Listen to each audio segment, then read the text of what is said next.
Okay, ngayon po ay pakikita ko sa inyo kung paano ang paglinis ng mga exhaust pipe, PVC exhaust pipe ng mga dryers para makatipid po tayo sa konsumo ng LPG. Dahil lalong tumataas po ang LPG ngayon, so kailangan po ay laging malinis ang ating exhaust pipe ng ating mga dryers.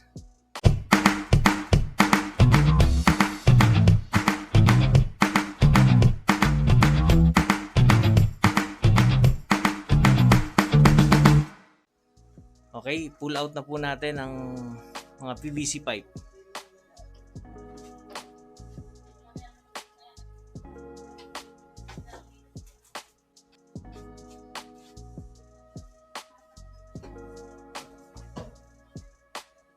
Okay.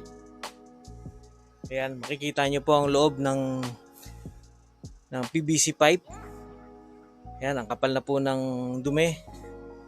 Kaya yan po ang nagpapabagal sa exhaust. Kaya po mas malakas ang konsumo natin sa LPG. Yan po ang lilinisin natin.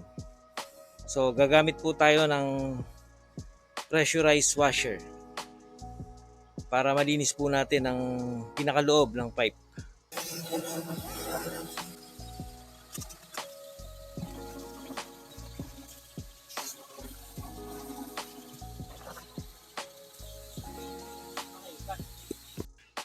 Yan, makikita nyo po kung gaano kakapal ang dumi sa loob. Kaya yan po ang dahilan kaya malakas ang konsumo natin sa LPG. Dahil mabagal po ang exhaust kapag sobrang kapal na ng dumi. Kaya yan po ang lilinisin natin.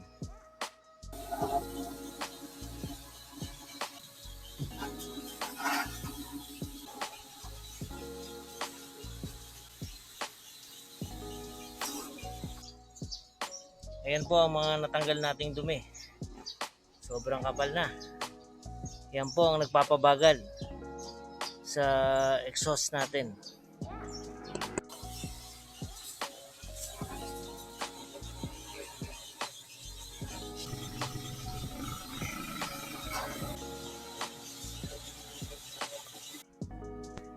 Okay, ayan po, nakakabit na sila ngayon.